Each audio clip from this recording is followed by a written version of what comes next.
आणि राजकीय वर्तुळातील सर्वात महत्त्वाची बातमी ती म्हणजे शिवसेना आमदार अपात्रता प्रकरणी आज निकाल लागणार आहे। दुपारी 4 नंतर हा निकाल लागणार आहे। तर कुठल्या गटाचे आमदार अपात्र ठरणार हे पाहणं महत्त्वाचं ठरणार आहे। विधानसभा अध्यक्षांच्या निर्णयाकडे लक्ष असेल।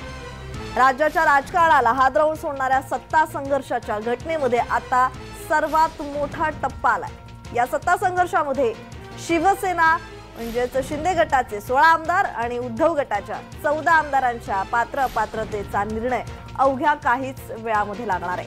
विधानसभा अध्यक्ष राहुल नार्वेकर हे या संदर्भातील आपला निकाल सुनावणार असून त्यामुळे दोन्ही गटाच्या आमदारांचे भवितव्य काय असेल हे स्पष्ट होणार आहे। शिवसेनेच्या ज्या आमदारांवर अपात्रतेची ती टांगती तलवार आहे त्यामध्ये शिवसेनेच्या 16 तर उद्धव गटाच्या 14 आमदारांचा समावेश आहे। तर या संदर्भात अधिकची माहिती देत आहेत आमचे प्रतिनिधी अनिल सावरे। अनिल, शिवसेना आमदार अपात्रता प्रकरणी आज निकाल लागणार आहे। दुपारी 4 नंतर हा निकाल लागणार आहे। तर या संदर्भात ताजा तपशील। नक्कीच आपण पाहिलं तर पाहायचं झालं तर शिवसेना आमदार पात्र अपात्र प्रकरणी आज निकाल लागणार आहे। कारण 2022 मध्ये शिवसेनेमध्ये बंड पुकारण्यात आला होता। एकनाथ शिंदे यांनी हा बंड पुकारला होता। तेव्हा एकनाथ शिंदे यांनी मुंबई ते गुवाहाटी हा प्रवास केला होता। त्यानंतर दोन्ही पक्षाकडून न्यायालयात याचिका दाखल करण्यात आली होती। त्यानंतर न्यायालयाकडून सर्व अधिकार घेण्याचे आदेश विधानसभा अध्यक्ष राहुल नार्वेकर यांना देण्यात आले होते। त्यानंतर उद्धव गट आणि शिंदे गट यांच्या एकत्र मिळून 54 आमदारांची सुनावणी घेण्यात आली आणि यामध्ये न्यायालयाकडून वेळ काढूपणा होत आहे, लवकर निर्णय घेण्यात यावे अशी नाराजी देखील व्यक्त करण्यात आली होती। मात्र न्यायालयाने 10 जानेवारी पर्यंत निकाल द्यावा असं सांगण्यात आलं होतं। त्या सुनावणीनंतर आजचा जो निर्णय असणार आहे तो ऐतिहासिक निर्णय आज होण्याची शक्यता वर्तवली जाते। विधानसभा अध्यक्ष राहुल नार्वेकर देणार आहेत। आज दुपारी 4च्या नंतर हा निकाल जाहीर करण्यात येणार आहे। आपण पाहायचं झालं तर हा निकाल देताना निकालामधील ठळक मुद्दे फक्त वाचले जाणार आहेत। त्यानंतर दोन्ही गटांना सविस्तर निकालाची पत्र दिली जातील। त्यामुळे आज कोणता गट एकनाथ शिंदे यांचा गट की उद्धव गट बाळासाहेब ठाकरे यांचा गट पात्र ठरतो की अपात्र ठरतो हे सुद्धा पाहणं गरजेचं ठरणार आहे। प्रज्ञा जी धन्यवाद अनिल तुम्ही दिलेल्या माहितीसाठी। तर मुख्यमंत्र्यांच्या वर्षा बंगल्यावर तातडीची बैठक बोलावण्यात आली होती आणि या बैठकीला मुख्यमंत्री त्याचबरोबर दोन्ही उपमुख्यमंत्री उपस्थित होते। नव्या पोलीस महासंचालक आणि पोलीस आयुक्त सुद्धा उपस्थित होते।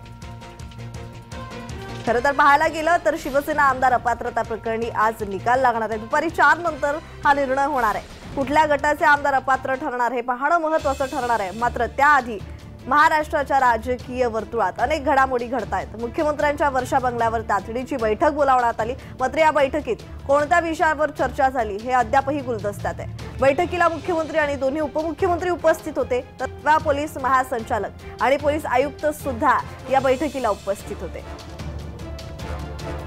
तर या संदर्भात अधिकची माहिती देत आहेत आमचे प्रतिनिधी शुभम उमाळे। शुभम, मुख्यमंत्र्यांच्या वर्षा बंगल्यावर तातडीची बैठक बोलावण्यात आली, या बैठकीमागचं कारण?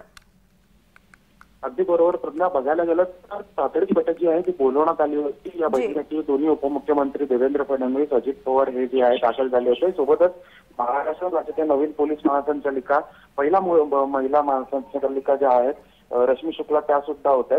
आणि बघायला गेलं तर ही भेट नेमकी कशासाठी, कारण की हे शोधणं कठीण आहे। कुठेही सूत्रांकडनं सुद्धा माहिती नाही मिळाली। पण एक शंका आहे जो आज आमदार अपात्रतेचा निर्णय जो आहे तो घेणार आहे। या पार्श्वभूमीवर ही बैठक होऊ शकते।